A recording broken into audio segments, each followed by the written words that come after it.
Well, I've worked 11 stations on field day, and I'm bored with working stations on field day. I'd rather build stuff. So somebody asked me, how's that dipole going? Well, it didn't go that well. So back in April, we received our tubing. So we've got 6 foot lengths of 0.5, 0.625, and 0.75. And then in another order, we got this cool center mount. So we're going to pull it out and answer the question somebody asked quite a while ago.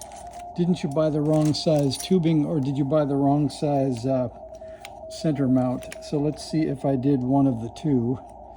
I think we will need, I don't know if these are SAE or not, but it looks like we need Allen head. So let's see if we can loosen one of those. Looks like we can. So we'll loosen up just one side, and then I've got tubing laying on the floor. I'll bring the end of one of those over because they are 6 feet long, so I can't show you the whole thing because this is the only camera view I'm going to give you this time. So here's how they came.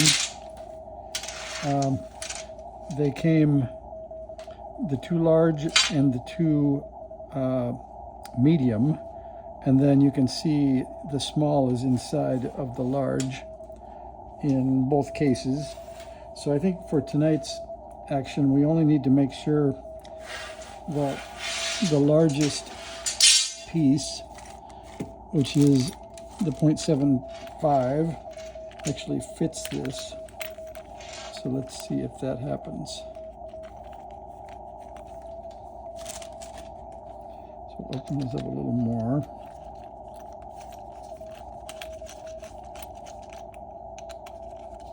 Let's see what we're screwing into. Oh, we have nuts on the back, so that's easy enough. These are loose.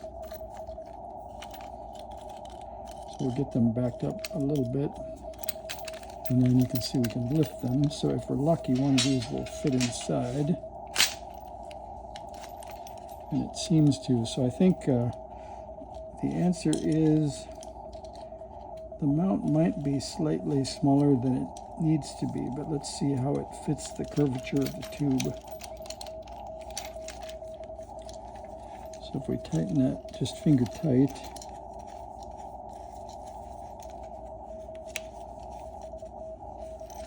I think that looks okay. Seems to match the curvature.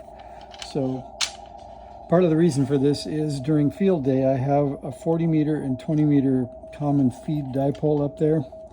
And I've actually got a wire running out underneath the door to the car because the large hamstick, not the mini one, but the large 20 meter hamstick is outperforming my 20 meter dipole. So I thought it's probably time to finish this up and get it up there.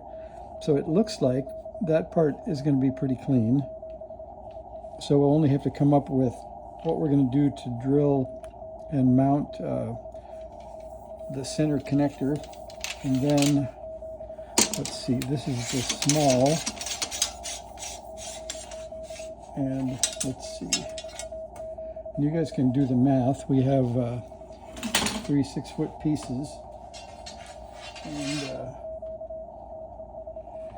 that's about 24 feet. And you can see they fit together pretty nicely. So that's the 0.75 and the 0.625 fitting together, and then I'll give you a quick look at that. So that's how tight those fit. Now we'll push that down, and then we're gonna, there's a Home Depot bucket on my left, I'm gonna put into service and plug that over. All right, so there's the end, and now we'll try the small piece. And that also fits quite nicely. So all we're missing is we can cut slits in there and put a clamp on it. We'll get some stainless steel ones. And there are the 2 joints, and they fit quite nicely. So it looks like we can get a dipole out of this pretty easily. So next you'll see me, I guess we'll cut slits in the end so we can put some stainless steel hose clamps on, and then maybe just hose clamps in the middle to provide the feed point. And then I don't know if we need any matching network, but we'll find out. We've got the VNA, we can hook it up and see what kind of measurements we get. And I think I've been, more than one person suggested a balance, so I think I'll go ahead and order one of those. So there's a quick update when somebody said, how's that project going? Well, it wasn't, but it looks like it won't be long to revive it and get it up on the roof. So thanks for watching.